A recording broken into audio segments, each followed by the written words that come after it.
Bien, vamos a finalizar la clase hablando de cuándo, cómo, ante quiénes discutimos las exclusiones del jurado popular.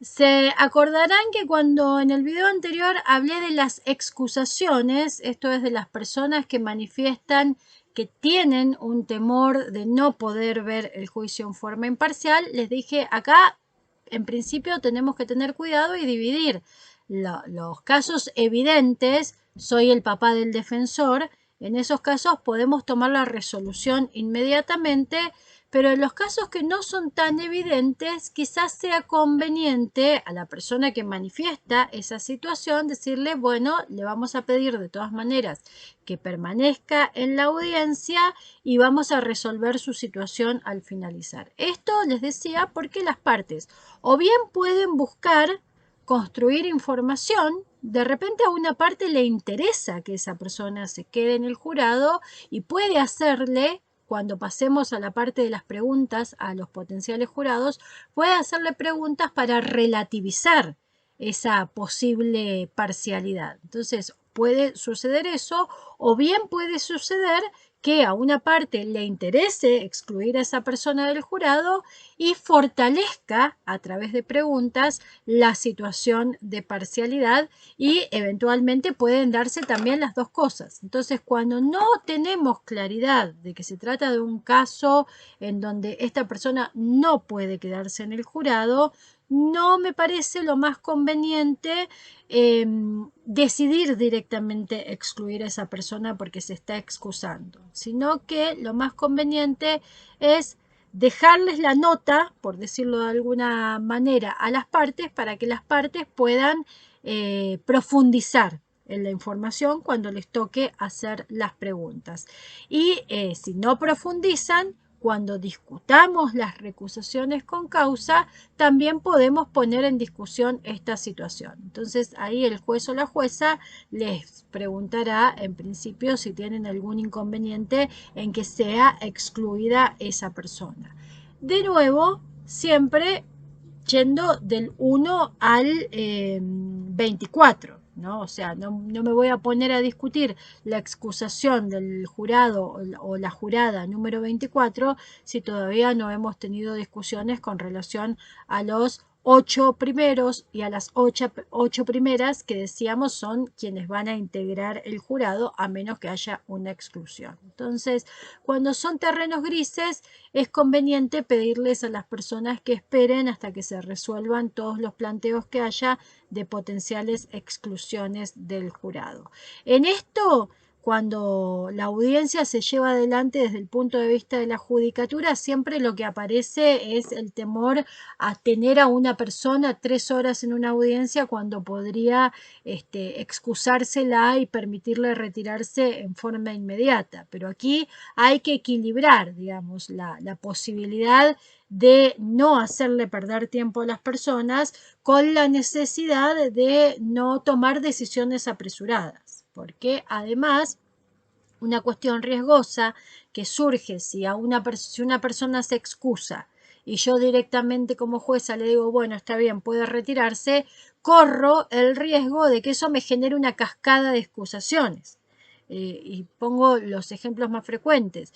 Cuando acá inició el juicio por jurados, en los primeros juicios por jurados, como había un temor de si las personas iban a concurrir, si iban a estar, si iban a permanecer, si alguien decía, no, es que yo voy a tener problemas en mi trabajo, entonces prefiero no estar, en principio se le hacía lugar y se le dejaba retirarse. Entonces, ¿esto qué generaba? Que aparecía otra persona que decía, no, pero yo tengo que llevar a mi hijo a la escuela. Y aparecía otra persona que decía, no, pero yo tengo que ponerme una inyección a las 10 de la mañana. Entonces, se generaban cascadas de excusaciones. Cuando yo bajo demasiado el techo de la excusación, bueno, todos tenemos razones para excusarnos. Entonces, siempre hay que tener presente que para excusarme yo lo que tengo que tener es un temor de no ser imparcial y razones para sostener ese temor.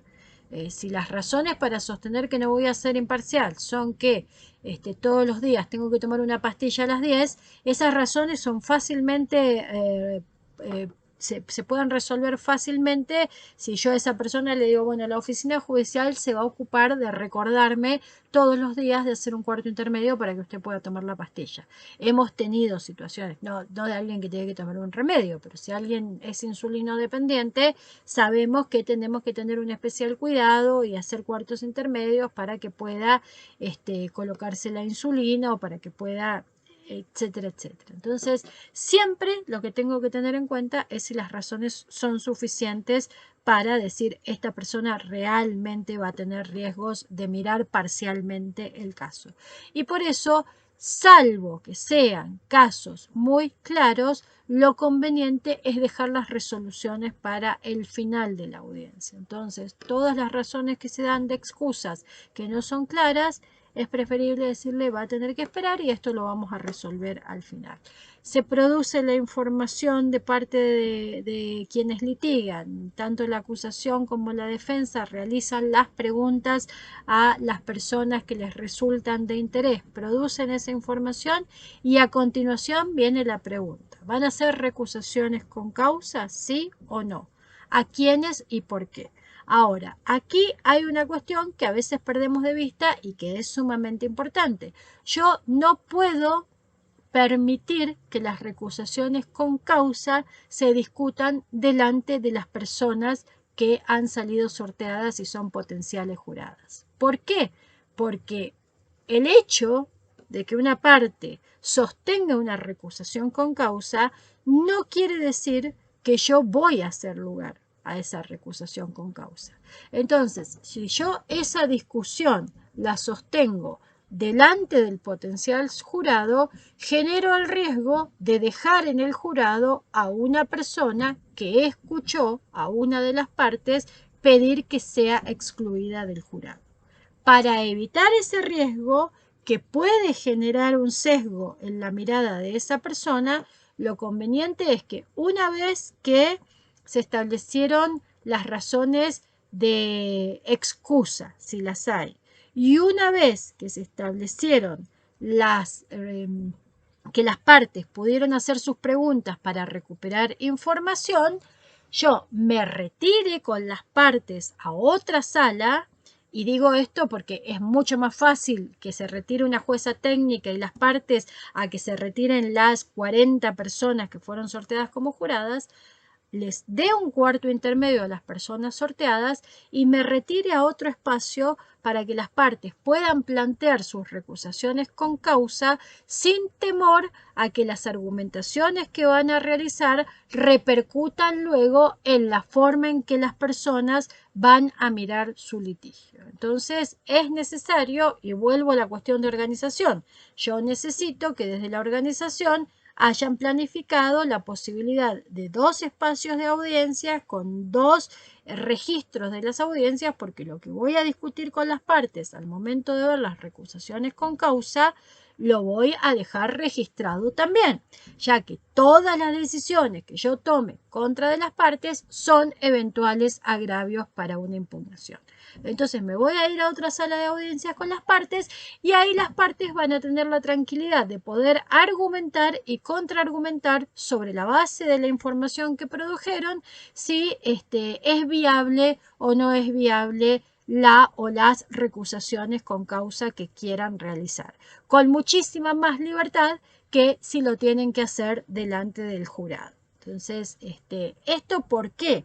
Porque nuestro sistema tiene más preponderancia en las recusaciones con causa que en las recusaciones sin causa. En general, las recusaciones sin causa que han regulado nuestras normas son muy pocas. En el caso de mi provincia, cada parte puede recusar a una sola persona sin causa. En sistemas como los norteamericanos, que solemos ver en series, películas que dicen despido al 1, despido al 5, eso es porque tienen un número mucho mayor de recusaciones sin causa. Entonces, si yo voy a usar una recusación sin causa, sí puedo hacerlo delante del jurado porque no tengo ningún riesgo de que el juez o la jueza me diga no le hago lugar. Esa es la diferencia. Si yo voy a usar una recusación con causa, como tengo que construir un argumento que va a cuestionar la posibilidad de ver el caso en forma imparcial de una de las personas sorteadas, es que es mejor preservar a los litigantes y hacer que esas discusiones se den en privado. En el texto que ustedes tienen de selección de jurados, en la unidad de capacitación que les estoy dejando de selección de jurados, ahí van a encontrar los links a unos videos de una serie norteamericana en la que esto puede verse. Puede verse como cuando recusan con causa se acercan al lugar donde está la jueza técnica y plantean sus argumentos a la jueza técnica sin que escuche el jurado, y cuando hacen recusaciones sin causa directamente dicen el número y despiden al jurado porque allí no tienen nada que litigar.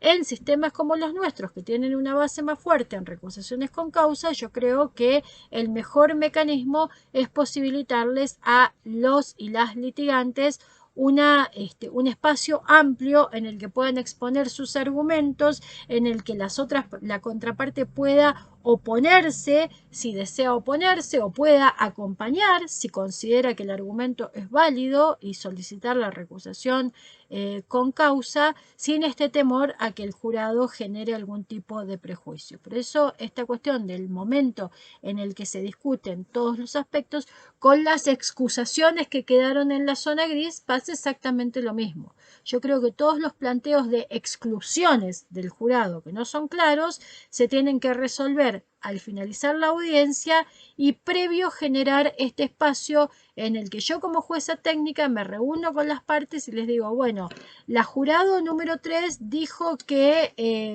no cree que va a ser imparcial porque sufrió una situación similar. ¿Tienen alguna oposición a que se le excluya? Si no tienen oposición a que se le excluya, probablemente sea excluida. Ahí también uno de los trabajos mentales que va a ir haciendo el juez o la jueza técnica es cómo genero el menor número posible de agravios, pero a la vez preservo a las personas que han salido sorteadas para tener un jurado de 12. Es decir, si a mí me pide la recusación de los 48, del les 48, y probablemente yo ahí me ponga un poco más severa en exigir razones. Ahora, si me piden la recusación del número 1, pero no tienen problema con relación al número 2 hasta el número 7, ninguna de las partes, tampoco yo voy a decir, no, el número 1 se queda porque a mí se me antoja. En la medida de las posibilidades, que es tener 48 personas, en el ejemplo que venimos trayendo, yo voy a tratar de generar la menor cantidad de agravios posibles. Entonces voy a estar cuidando que siempre me queden 8 y 8, que haya razones fundadas, pero en cuanto al fundamento, en la medida en que tenga menos cuestionamientos, voy a tener una mayor flexibilidad. ¿Esto por qué? Porque nuestros sistemas están basados no en recusaciones sin causa, como son los sistemas anglosajones, sino en recusaciones con causa. ¿Por qué? Porque tenemos muy pocas recusaciones sin causa para realizar. Ojo, yo tampoco creo que haya que darle a las partes 20 recusaciones sin causa a cada una, pero de repente proponer la posibilidad de 5 recusaciones sin causa o 6 recusaciones sin causa para cada parte les daría una flexibilidad mayor para identificar y excluir del jurado a personas que tener una sola recusación o 2 recusaciones sin causa. ¿Y esto por qué lo digo? Porque en todo el trabajo que vengo desarrollando que deberíamos hacer para prepararnos, no podemos perder de vista algo, y es que el estándar de la recusación con causa debe ser el mismo para un jurado popular y para un juez o una jueza técnica. Y sabemos que la medición o la interpretación, la asunción del temor de parcialidad suele ser bastante restrictivo. Y en general, con todas estas preguntas que yo voy a hacer, con esta información que voy a procurar generar, Puedo generar un entorno de condiciones que me permitan sostener un temor, pero ese temor también corre el riesgo de ser un temor prejuicioso. O sea, el hecho de que una persona sea pariente de un policía, que ese pariente sea su hermano, que conviva con él y que respete mucho su trabajo, no necesariamente quiere decir que esa persona va a medir a toda la policía con la vara con la que mide a su hermano. Ni siquiera quiere decir que esa persona no denunciaría a su hermano si comete un delito. Lo único que quiere decir es que quiere mucho a su hermano y admira su trabajo. Entonces, le ponemos una carga de prejuicio a esa situación cuando decimos esta situación genera riesgo de parcialidad, y ahí aparece la dificultad de tener pocas recusaciones sin causa. Como le estamos poniendo una carga de prejuicio, cuando hacemos una recusación sin causa, como no tenemos obligación de dar razones, podemos hacer el proceso mental que sea. Cuando hacemos una recusación con causa, tenemos que construir un argumento y a veces se dificulta. Por eso en sistemas tan basados en la recusación con causa, los jueces y las juezas suelen tratar de equilibrar la necesidad de tener compuesto un jurado, es decir, de llegar al final de la audiencia con 12 personas titulares y 4 personas suplentes, con una flexibilización a la hora de permitirles utilizar la recusación con causa a las partes. Pero esto no quiere decir que las partes no deban generar información. Por eso es tan importante este trabajo que venimos hablando de la preparación, de saber qué es lo que yo necesito, qué es lo que a mí me puede perjudicar, qué información necesito recuperar, cuál de esa información es de carácter general y qué información específica. Tener también conciencia de que difícilmente yo voy a poder recusar a alguien con causa solo por las respuestas que dio al cuestionario general. Necesariamente yo voy a tener que hacer un uso de las preguntas específicas con relación a las personas que pretendo recusar para generarme la base para argumentar el temor de parcialidad con relación a las personas concretas. Ahí en los videos que tienen en la unidad de selección de jurados van a encontrar ejemplos bien interesantes. De hecho, en la unidad están transcritas algunas partes y están sugeridas como ejercicios adicionales que pueden utilizar si les interesa y si tienen ganas de profundizar en el tema. Y también para ver todo el mundo de jurados, o sea, aún asumiendo que se trata de una serie y que las series tienen más de ficción que de realidad, a mí me parece que es muy interesante ver la serie Bull, como toro en inglés, B larga ULL. Está en Amazon Prime esa serie y es la historia de un doctor en psicología que se especializa tiene una consultora que se especializa en litigar casos ante jurados. Hay un abogado que litiga y él, desde su trabajo en la psicología, lo que va haciendo es analizar qué tipo de jurados son más proclives o menos proclives a los casos que litigan. Insisto, es una serie y tiene mucho de ficción, pero también es muy interesante porque para quienes estamos recién iniciando el camino del jurado popular y tratando de pensar cómo tienen que ser estas audiencias y cómo hacer nuestras preguntas y qué cosas mirar, sirve para ampliar el ámbito de imaginación que necesitamos desarrollar en estos temas. Así que les dejo la recomendación de la serie también, por si quieren mirarla. Espero no haberles aburrido demasiado. Asociado a cada uno de estos videos que ustedes van a ver, tienen sugeridas algunas actividades y algunas preguntas, y la idea es que en la clase taller que vamos a tener podamos, por un lado, hacer todas las preguntas que nos quedan a partir de esta clase, y por otro lado también podamos trabajar algunos de esos temas. No todos, seguramente, porque son muchos, pero los que les resulten de mayor interés. Así que nos vemos en el taller presencial y ha sido un gusto compartir estos videos con ustedes.